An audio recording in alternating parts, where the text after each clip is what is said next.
Assalamualaikum warahmatullahi wabarakatuh. Salam sejahtera, Om Swastiastu, Namo Buddhaya, salam kebajikan, salam sehat semua. Sahabat Metro Nusantara, kita ketemu lagi. Kemarin saya janjikan kalau kita virtual tour di Menara Kudus, Masjid dan Menara Kudus. Hari ini kita ketemu dengan apa istilahnya? Ahli tentang Menara Kudus, yaitu Pak Denny. Kita akan tanya-tanya dengan Pak Denny tentang Menara Kudus. Seperti kemarin ada beberapa informasi yang kita belum tahu pastinya, fixnya atau seperti apa. Beliau akan menjelaskan lebih detail. Oke, Assalamualaikum Pak Denny. Waalaikumsalam warahmatullahi wabarakatuh. Mohon maaf udah waktunya. Ini Pak Denny, kemarin kita sudah melakukan virtual tour ke masjid dan makam. Yeah. Ada beberapa poin yang cukup menarik bagi kami, yang mungkin nanti teman-teman yang di sahabat Metro Nusantara yang di luar Jawa itu tahu bahwa masjid dan makam Menara Kudus ini menaranya khususnya itu dibangun memang ada sisi toleransi yang terlihat. Nah, di antara yang itu mungkin yang pertama yang perlu kita cari informasi adalah apa benar menara itu sudah ada sebelum masjid atau bersamaan atau memang dibangun seperti itu oleh Sunan Kudus atau tidak. Jadi mengenai keberadaan dari bangunan menara, Yeah. bangunan menara itu memang yang dipercayai oleh masyarakat Kudus ya pada umumnya, pada khususnya ya, itu memang dipercayai didirikan oleh Sunan Kudus, yang mana fungsi dari bangunan menara itu adalah sebagai tempat untuk mengumandangkan azan. Nah, bisa jadi masa pembangunan menara itu bisa berbarengan dengan pembangunan masjid. Nah, seperti itu. Nah, mungkin ada pertanyaan dari masyarakat ya, kenapa menara itu bentuk atau masjidnya bentuknya seperti apa, menggunakan arsitektur lokal. Kenapa kita lebih menggunakan arsitektur lokal?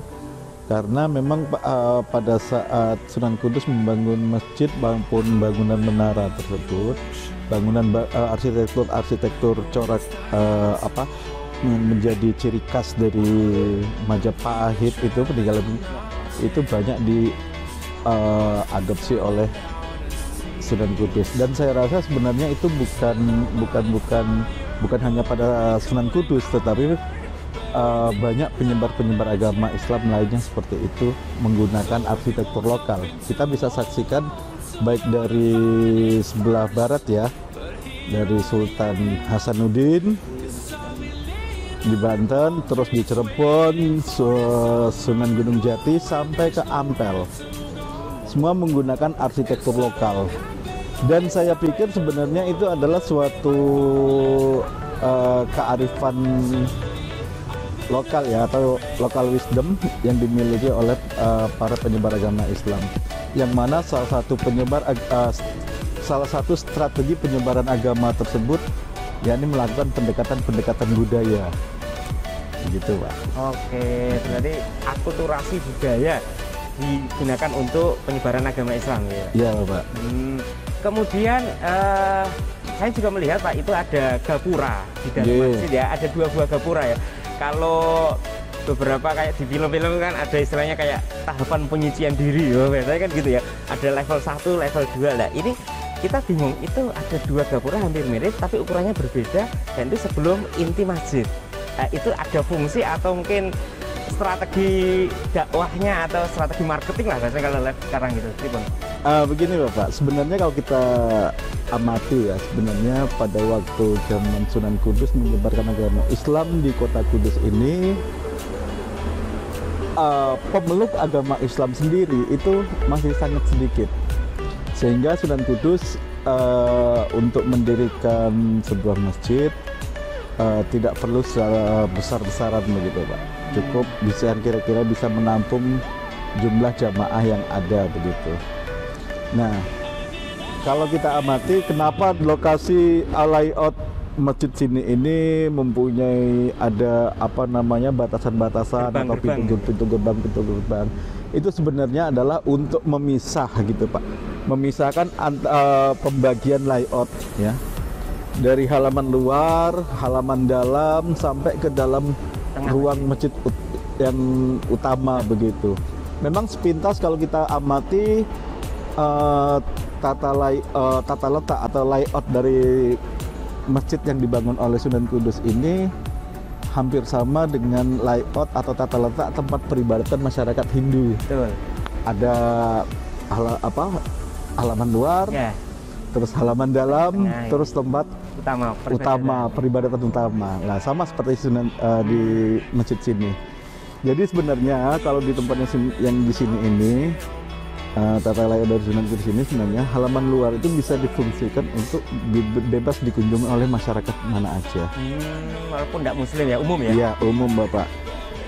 Sementara halaman dalam itu dipergunakan bisa menampung jikalau masjidnya itu penuh dengan jamaah. Jadi kelebihan dari atau melubernya jamaah yang ada di dalam masjid utama itu bisa ke tengah hati ya? Halaman dalam dari bangunan masjid itu.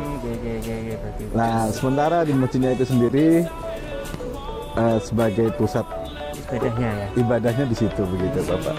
Begitu ya. Kalau di Romawi kan ada kuil level-levelnya ya. Ada dewa apa gitu Pak. Gitu. Jadi sebenarnya hanya simpel saja kok Pak. Untuk memisah antara halaman luar dengan halaman dalam gitu. Lah setelah sekitar pada awal abad ke-20, yakni tepatnya sekitar tahun 1918, barulah dilakukan perluasan masjid. Nah, perluasan bangunan masjid yang dulunya kecil sekarang diperluas waktu itu tahun 1918, sehingga mengakibatkan tembok dinding lama bangunan masjid itu berubah, dibongkar karena diperluas itu tadi Pak. Nah, sehingga yang hanya menyisakan istilahnya itu ukuran masjid awal yang didirikan oleh Sunan Kudus, batasnya hanya pengimaman masjid dan gapura yang ada di dalam ruangan masjid tersebut. Nah, jadi pertanyaannya kenapa gapurnya masih dipertahankan? Betul. Nah, kita bisa melihat begini Pak, para sesepuh kita yang ada yang dulu di sini Pak ya, yang mengurusi tentang peninggalan Mbah Sunan yang ada di sini. Mereka juga berpikiran positif, yakni tidak menghilangkan batas-batas secara historinya itu tidak dihilangkan secara umum gitu. Jadi memang masih diberikan batas-batas untuk sebagai edukasi bagi generasi selanjutnya. Gitu. Ya. Oke, menarik ya.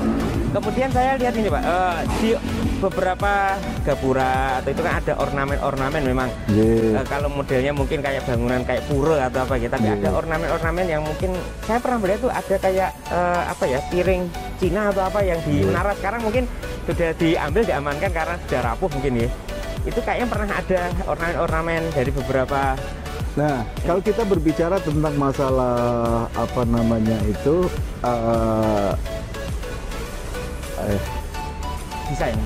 desain atau motif ya, ataupun model seperti kayak hiasan seperti yang di ornamen-ornamen yang ada di bangunan menara itu, ya memang sebenarnya kalau kita amati di tubuh menara itu sendiri ya, itu tidak punya yang namanya ornamen-ornamen yang seperti tempat peribadatan masyarakat yang beragama Hindu ataupun Buddha. Kalau mereka di setiap tempat peribadatan mereka pasti ada ornamen yang bisa menceritakan tentang makhluk hidup, terutama pihak manusia ataupun binatang. Kita bisa dapati Pak seperti kayak di Prambanan ya. Prambanan itu tempat peribadatan masyarakat Hindu. Di mana di situ penuh dengan relief-relief cerita tentang peradaban pada masa tersebut. Kan begitu. Begitu juga yang terdapat pada Borobudur. Nah, itu penuh dengan relief-relief yang menceritakan tentang kehidupan masyarakat pada waktu itu. Nah, tetapi kalau di sini itu tidak diketemukan sama sekali, Bapak. Tapi hanya ornamen-ornamen yang mungkin tidak spesifik ornamen Islami gitu Pak modelnya ya. Jadi kayaknya di tempat wudhu kan saya menemukan kayak ada semacam apa ya bahasanya itu? Kayak wajah atau ornamen apa itu ya? Sekilas itu kayak kelihatan. Orang melihat ya bahwa seperti kayak motif yang ada di tempat wudhu itu, betul. Sekilas memang seperti gambar sebuah apa ya? raksasa atau Oh, iya. itu gitu Pak. Nah, cuman memang tidak secara apa namanya, kalau kita amati juga kan itu tidak secara detail menjelaskan Iya, betul, seperti betul. itu hanya sekedar Jelas. sekilas saja. Yang jelas, kenapa pada saat tersebut Sunan Kudus mempunyai apa istilahnya itu, ataupun mempunyai tenaga pekerja yang bisa melukis seperti itu atau mengukir seperti itu, dikarenakan begini Bapak, pengikut dari Sunan Kudus ya, yang waktu dari Kerajaan Demak itu kalau kita bisa amati bahwa itu sebenarnya adalah banyak juga dari para tawanan perang dari Kerajaan Majapahit pada waktu itu. Karena pada sebelum Sunan Kudus hijrah ke Kudus untuk menyebarkan agama Islam, beliau adalah panglima perang Kerajaan Demak pada saat terjadi pertempuran di Majapahit. Iya, betul. Kan begitu. Yang mana pada akhirnya dimenangi oleh Kerajaan Demak. Iya. Sehingga Kerajaan Demak banyak membawa tawanan perang pada waktu itu. Ya. Nah, kalau kita amati pada waktu tersebut, para prajurit Majapahit ataupun dari prajurit Demak itu sendiri, sebenarnya mereka tidak murni semuanya adalah prajurit, tetapi ada juga mungkin seperti kayak istilahnya itu wamil bagi masyarakat gitu Pak, wajib militer pada iya, saat masyarakat tertentu. umum. Ya. Itu kan sah-sah saja pada dalam suatu kerajaan Iya. pada masa tersebut Bapak. Kebutuhan pasukan itu. Iya. Kekurangan. Nah, sehingga kita mempunyai pemikiran bahwa dulu sebagai salah satu tawanan sebagai salah satu tawanan perang ya, tidak menutup kemungkinan tawanan perang dari Kerajaan Majapahit tersebut ya, yang dibawa oleh Demak itu mungkin dahulunya sebagai seorang tenaga kerja, tenaga bangunan ataupun tenaga ukir. Oh gitu. Ya. Ya. Begitu Bapak. Jadi kayak cerita film Mandarin gitu ya. Ya. Gitu. Nah, Dinasti jadi- apa dengan dinasti apa gitu. Sehingga apa namanya itu, dan kebetulan juga mungkin kalau kita amati seperti bangunan yang ada di sini kan arsitekturnya juga yang tadi saya katakan lebih banyak menggunakan arsitektur lokal kan Ya, begitu, betul. sehingga mereka pada saat mendirikan ini tidak terpengaruh dengan arsitektur dari luar, tetapi lebih menggunakan arsitektur lokal, karena selain dari arsitektur lokal itu bisa menjadi sebuah salah satu daya tarik atau strategi dalam penyebaran agama Islam. Dan arsitektur lokal itu kalau kita amati ternyata memang menjadi ada apa namanya itu, kalau kita amati sebuah bangunan yang menarik begitu Bapak, Iya. dan bisa bertahan sampai sedemikian lama. Ya. Seperti itu. Padahal kalau kita ketahui dari material yang dipergunakan semuanya menggunakan batu bata, tidak menggunakan seperti kayak beton ataupun semen seperti itu. Ya. Betul. Oke, kemudian kemarin kami udah masuk Pak. Iya. Dalam itu ada tempat untuk mihrab, ada bendera. Iya. Ya, itu kan kayaknya bendera itu sejak awal dibangun, atau mungkin itu bendera apa ya? Kalau bahasa sekarang itu apa ya? Bendera wilayah atau apa gitu? Atau gimana Pak? Itu bendera apa itu? Kalau kita amati sebenarnya memang di dalam ruangan masjid di sebelah kanan kiri mihrab masjid ya, yang di sebelah utara itu memang ada dua bilah tombak Bapak. Ya. Dua bilah tombak yang mana masih terpasang bisa dikatakan sebagai panji-panji kebesaran dari Sunan Kudus waktu itu.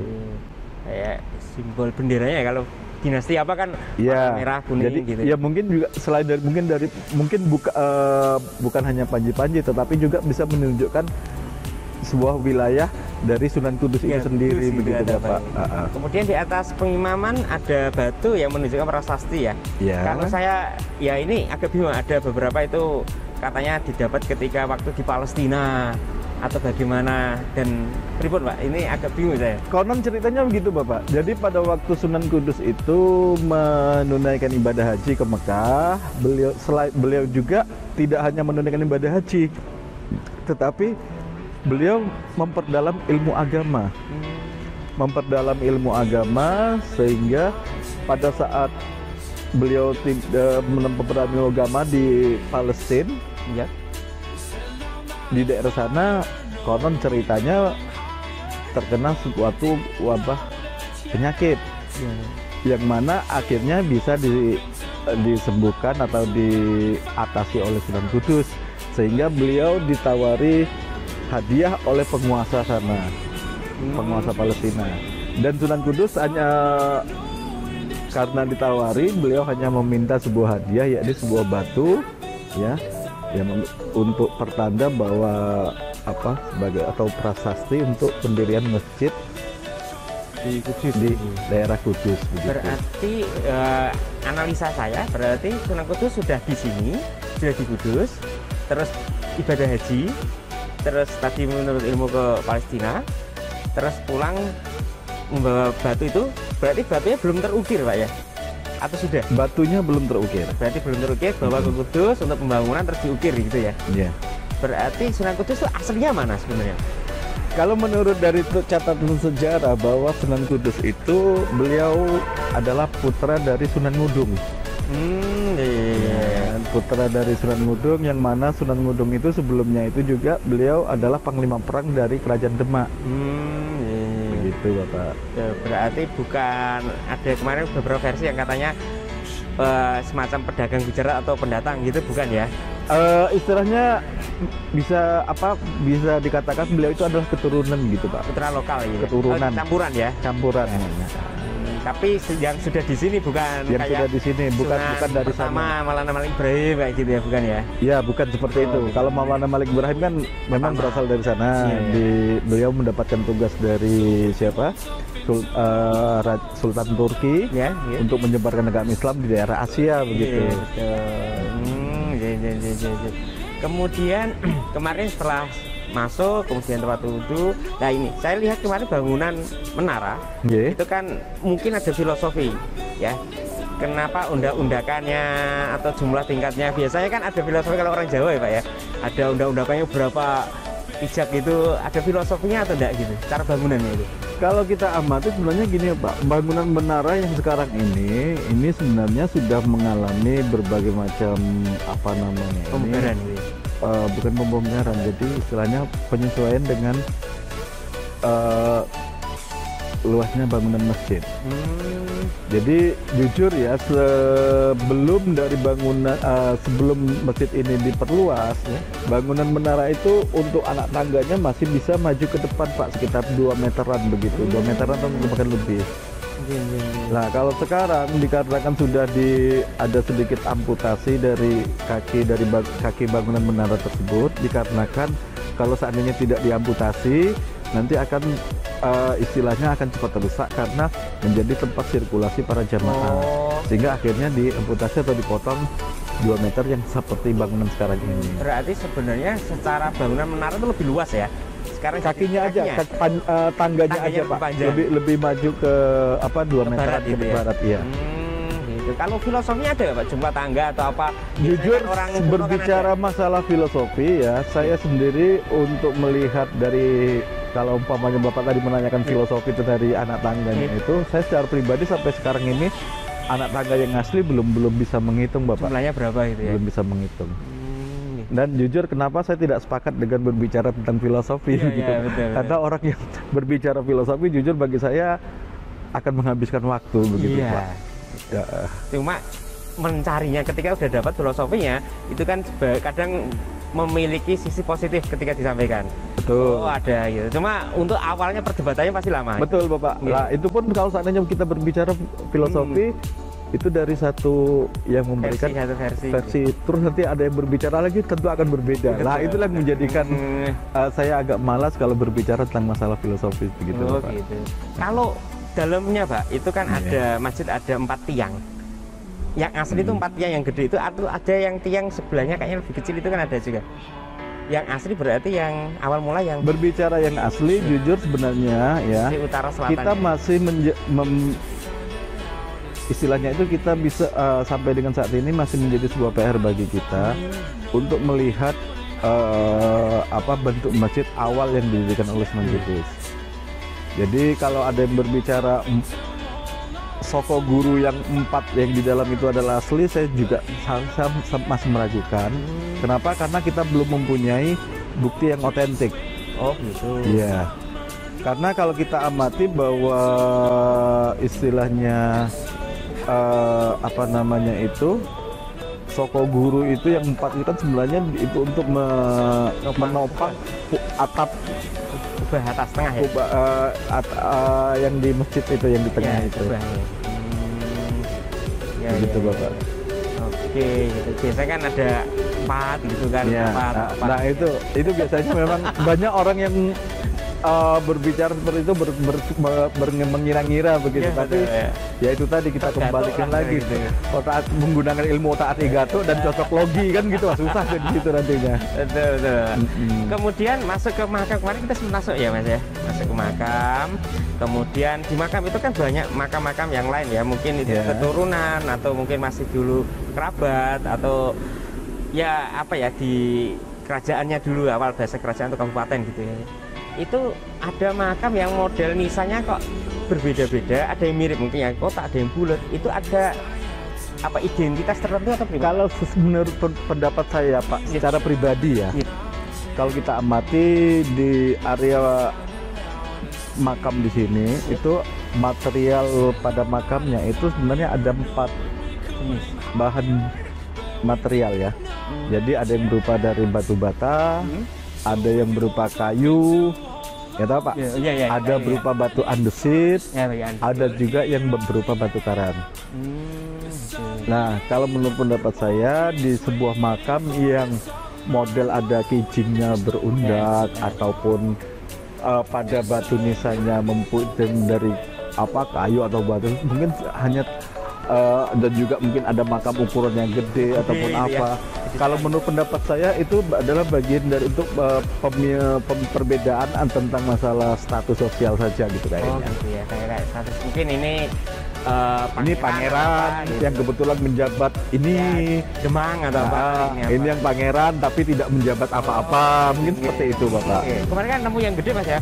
Kalau wah ini apakah kayak Patih Gajah Mada, orangnya gede terus makamnya gede. Nah, sekarang mau kita lihat aja seperti kayak di Demak, makam dari Raden Patah yang mungkin panjangnya 3 meter. betul. Apakah Raden Patah panjang tingginya 3 meter lebih? Iya itu ya. Padahal kalau kita ketahui yang namanya batu nisan itu biasanya adalah di dada dan di perut. Betul. Ya toh? Kalau jaraknya batu nisan yang di dada itu dengan di perut sampai 3 meter, berarti panjangnya tingginya Raden Patah lebih dari 3 meter, kan begitu Pak? Betul sekali, betul. Padahal kalau kita amati makam-makam yang seperti kayak di bawahnya itu kan, yang di luar dari area yang dikelilingi pagar Ya. di Demak itu, makamnya juga tidak biasa aja, tidak terlalu Normal-normal gede-gede, gitu ya. normal-normal aja. Nah, makanya itu saya berani dengan memberikan contoh contoh yang ada dari Demak itulah, makanya saya mempunyai pemikiran seperti itu. Mungkin sebagai untuk penunjukan perbedaan dari sosial mereka saja begitu. Oke. Kalau untuk ini Pak, kemarin kita lihat beberapa teman-teman ya yang keluarnya megang atas pintu gitu ya. Nah, wah ini filosofi yang apa atau mereka ngapain gitu ketika keluar dari gerbang dekat makam utama kok pada itu Pak. Ini ada apa sih sebenarnya, atau hanya pemahaman orang lokal yang mungkin agak salah, atau mungkin mereka mungkin niatnya baik tapi caranya yang kurang tepat, atau bagaimana Pak? Kalau saya amati dan saya pernah bertanya pada mereka secara langsung, mereka ibaratnya memberikan salam pada pemilik. Gitu kayak Yang kebetulan pada saat ini yang pemiliknya itu ada tahu adalah Sunan Kudus begitu Bapak. Iya, amit-amit lah biasanya kalau Ya, di Jawa seperti ya. itu begitu Amit-amit Bapak. gitu ya. Karena kalau kita amati sebenarnya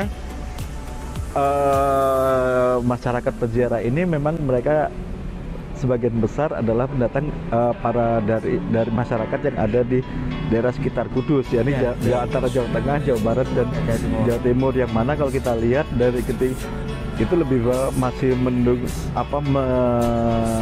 menjunjung tinggi masalah adat kesopanan seperti itu. Gitu, oke. Jadi pernah saya tanyakan pada mereka, kenapa harus memegang pintu? Ya, betul.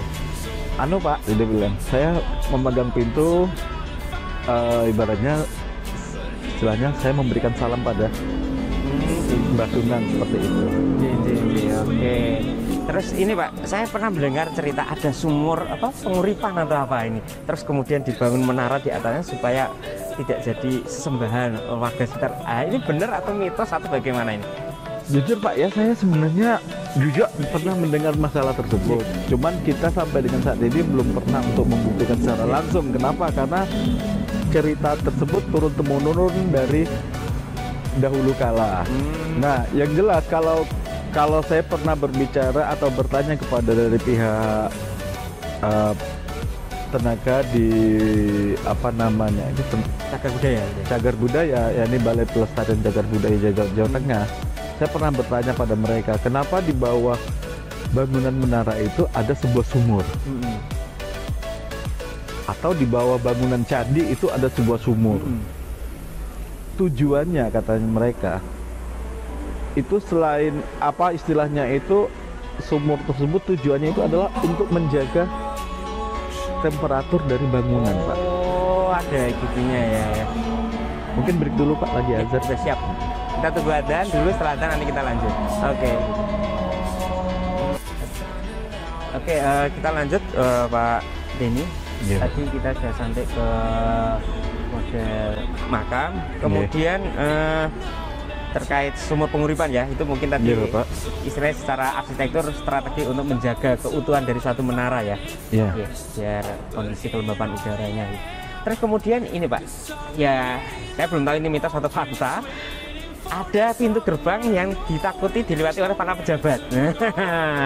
Katanya kalau lewat situ nanti lengser gitu ya. Ya namanya semua pejabat ya pasti akan lengser ya kalau masanya berakhir gitu. Pripun Pak Denny itu? Saya sebenarnya agak susah berbicara seperti itu Pak ya. Kenapa saya susah? Karena saya secara pribadi tidak mengetahui posisinya di mana itu dipasang. Jadi apa namanya, memang kalau ceritanya yang dari turun temurun itu seperti itu, bahwa salah satu gapura tersebut dipasang raja, tujuannya itu adalah apa namanya, agar tidak terjadi pertumpahan darah begitu Bapak. Gitu. Cuman untuk tempatnya, posisinya di mana secara kurang pasti dan bentuknya seperti apa saya kurang mengetahui. Berarti mungkin ya bisa salah satu dari beberapa gapura. Iya gitu begitu ya? Bapak. Cerita yang turun temurun itu gapura yang dipasangi raja itu ya yang mempunyai atap itu tadi gitu Bapak. Yang agak selatan gitu ya? Yang di selatan. Cuman konon juga ceritanya ya apa namanya, kenapa dipasangi atap itu karena memang raja itu sangat ampuh begitu. Oh gitu. Ceritanya seperti itu. Itu raja mana itu Pak? Majapahit atau yang raja? Membuat raja tersebut yang memasang itu adalah Sunan Kudus Bapak. Gitu. Ya. Sunan Kudus itu ya. Kalau saya dengar kalau cerita di Taman Sari Jogja itu kan memang pintu masuknya itu semuanya model pintu yang sangat pendek. Nah itu katanya memang strategi supaya orang yang masuk mau ketemu raja atau siapa itu hormat, strategi untuk orang supaya membungkuk gitu loh Pak. Betul Bapak, memang seperti itu. Jadi sama juga dengan Sunan Kudus di sini. Beliau membuat gapura itu tidak terlalu tinggi begitu. Tujuannya itu agar apa? Agar apa namanya itu? Orang yang masuk itu istilahnya mereka tidak harus, istilahnya itu harus antri begitu Bapak.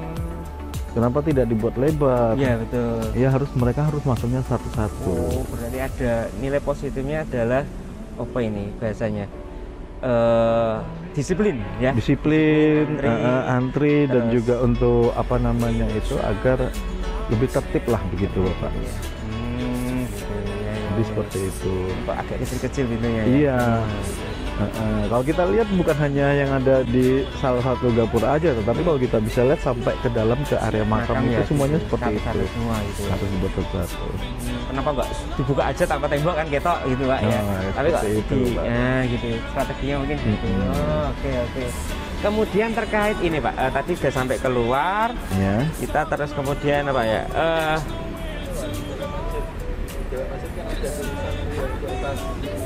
Batu. Ya, batu prasasti. Itu kan katanya sejarah informasi terkait masjid gitu Pak ya? Atau gimana? Ya tadi batu yang ada di atas mihrab pengimaman itu kan intinya itu menjelaskan hadiah dari Palestina yang mana menjelaskan bahwa ada 4 poin penting, yakni adalah pemberian nama masjid yang didirikan oleh Sunan Kudus, yakni Masjid Al-Aqsa, terus pemberian nama tempat di mana masjid itu didirikan, yakni Al-Quds, ya, yang sekarang menjadi Kudus. Dan yang ketiga itu adalah tanggal pendiriannya, yakni tanggal 19 Rajab tahun 956 Hijriah atau Masehinya tanggal 23 Agustus tahun 1549 Masehi. 500 tahunan ya. Dan yang keempat itu adalah nama pendirinya, yakni Ja'far Shadiq. Ya.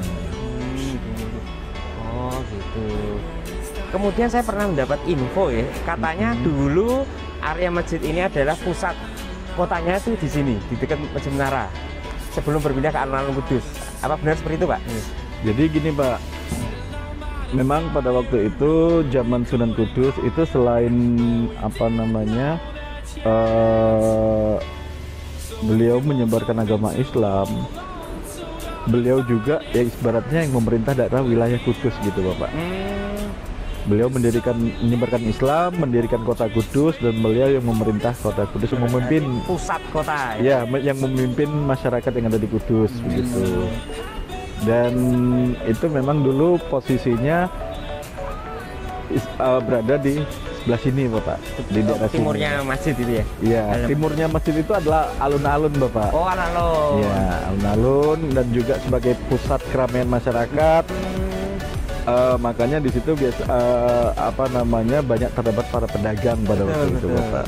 Itu poin plus yang sampai sekarang saya masih iri dengan Sunan Kudus ya. Istilahnya makamnya saja orangnya sudah meninggal, tapi bisa memberi makan orang banyak di sekitar. Saya aja yang masih hidup memberi makan istri aja, wah kewalahan itu. Ini Sunan Kudus sudah meninggal, bisa memberi makan masyarakat sekitar segitu lamanya, Pak. Jadi dulu begini, Pak, di alun-alun tersebut memang sudah menjadi pasar tradisional gitu, Pak. Gitu. Sehingga pasar itu ya istilahnya adalah sisa atau peninggalan dari awal pada masa itu. Oh, gitu. Iya. Bukan setelah Sunan Kudus, tapi sebelum Sunan Kudus itu di situ. Sebelum apa istilahnya itu di situ juga ada tempat pasar, alun-alun. Tapi memang hampir semua makam kan gitu, makam Wali Songo ya Pak Din ya. Sudah meninggal itu masih memberi manfaat orang sekitar gitu ya. Kita yang masih hidup aja rada kewalahan itu. Malu berarti kita harusnya. Karena istilahnya mereka berbeda dengan itu, Bapak. Istilahnya itu kalau mereka gimana ya? Mungkin derajat mereka lebih tinggi dari kita, sehingga barokahnya itu barokah mereka yang diharapkan oleh masyarakat banyak sampai dengan sekarang ini. Oke, Pak. Kemudian yang agak akhir ini di dekat masjid kan ada kelenteng ya. Ya, ini kan mungkin agak ada masjid ada kelenteng. Lah ini sebenarnya kelenteng yang ada dekat masjid itu sama masjidnya duluan mana, Pak? Atau bareng atau bagaimana? Jadi kalau menurut dari cerita atau catatan yang dari Dinas Pariwisata dan Kebudayaan Kudus, mereka mengatakan bahwa kelenteng itu lebih tua dari masjid yang didirikan oleh Sunan Kudus. Ya, jadi begini, Pak, ceritanya. Jadi pada waktu Sunan Kudus yang tadi itu menuntut ilmu memperdalam ilmu agama di Palestina, dan beliau memang berencana untuk mendirikan sebuah masjid atau sebuah daerah yang mana daerah itu sama dengan daerah yang ada di Palestina tersebut. Karena kalau kita ketahui di daerah Palestina sendiri itu ada beberapa agama yang dianut oleh masyarakat sana. Betul. Selain dari ada Islam, ada Kristen, dan juga ada Yahudi.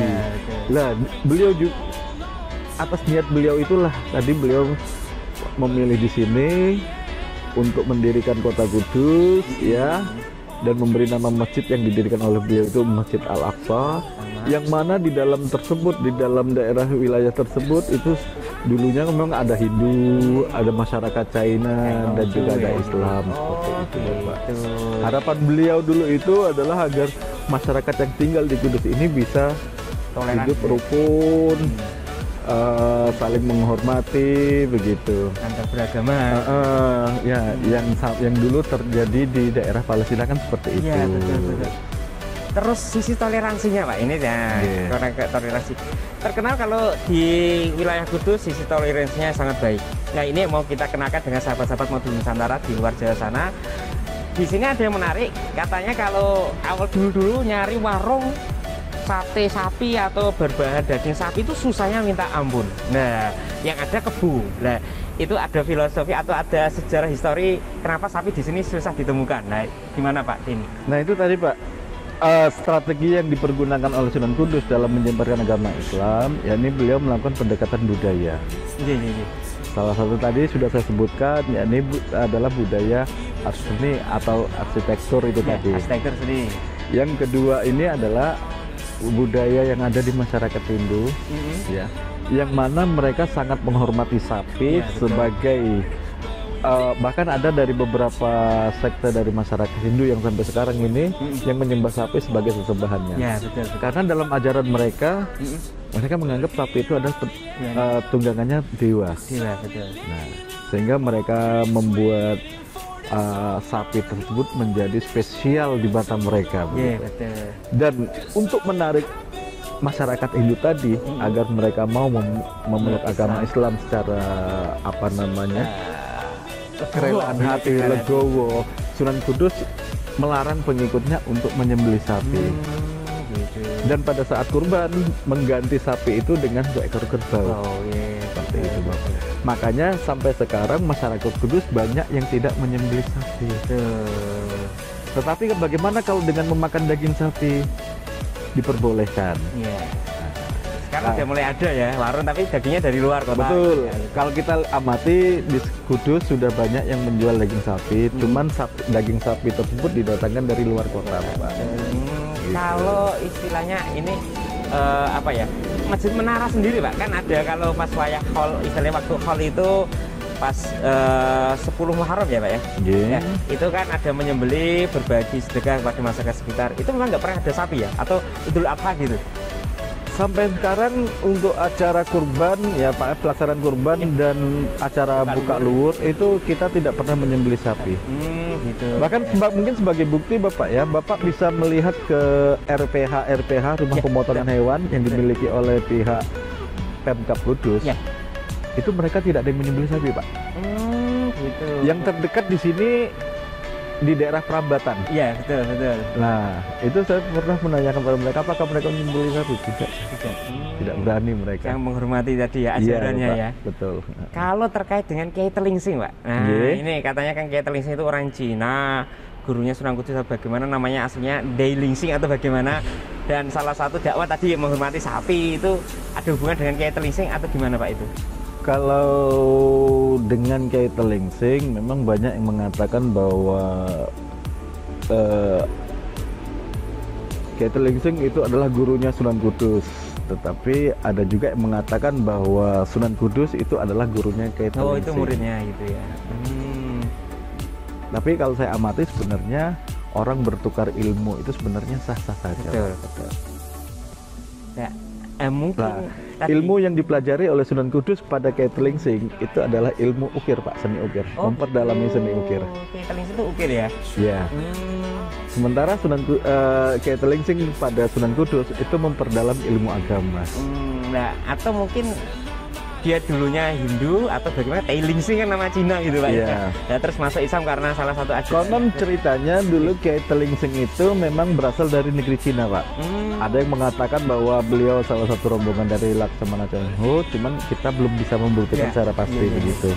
Nah, kebetulan memang beliau itu dulunya sudah beragama Islam.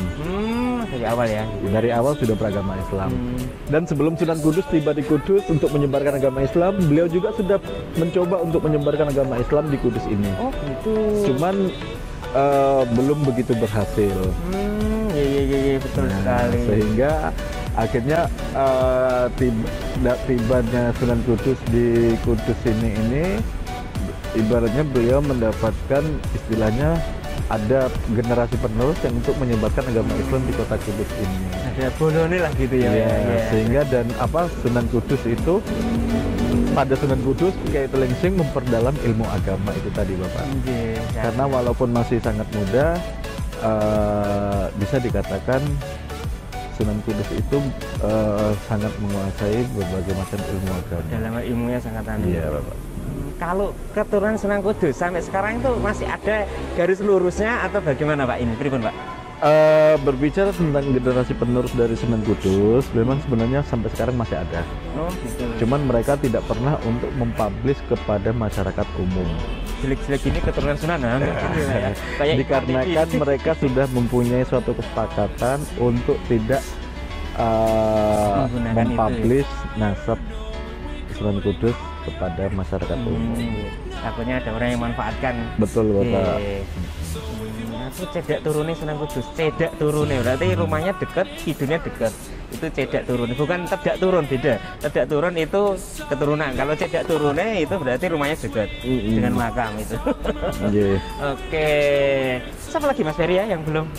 Teman-teman, berarti sisi positif yang kita dapatkan toleransi menghargai sapi, terus kemudian tadi membangun masjid di dekat peribadatan yang lain supaya toleran seperti di Palestina pada awal mulanya Pak ya. Seperti itu, Pak. Awal mulanya Palestina kan sangat harmonis ya. Ya sekarang mungkin ada kepentingan politik yang muncul gitu ya.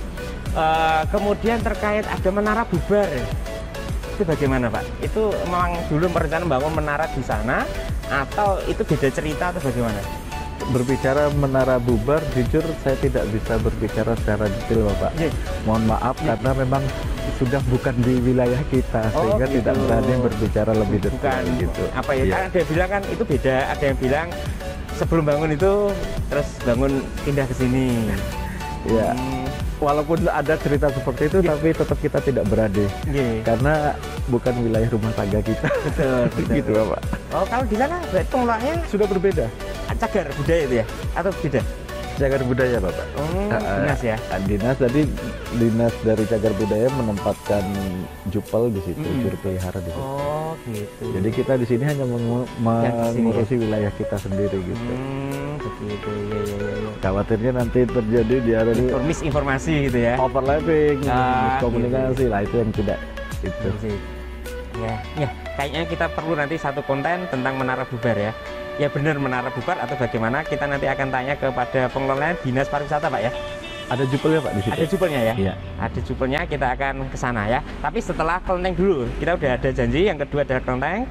Habis menara, kelenteng supaya terlihat toleransinya. Oke, terima kasih sahabat Modul Nusantara. Terima kasih Pak Denny untuk informasinya. Siapa Pak? Mungkin semoga saja nanti kita bisa lore teman-teman yang ada di sana bisa segera ke Kudus. Nanti kita tetap ajak jalan-jalan ke menara, ketemu Pak Denny nanti ya. Terima kasih. Ini Mas Ferry, kita wawancaranya di kantor Yayasan, di mana ada aulanya, ada berisi informasi Mas tadi ya. Ada foto-foto dari sejarah tentang Masjid Menara Kudus, ada Masjid Demak, Sunan Demak, ada Sunan Muria, yang nanti satu konten kita Sunan Muria dan yang lainnya. Oke, terima kasih. Jangan lupa ya, apa Mas, subscribe. Wah, ini konten resmi untuk edukasi ya. Terima kasih semuanya. Wassalamualaikum warahmatullahi wabarakatuh. Salam kebajikan, namo buddhaya, salam sehat semuanya. Terima kasih.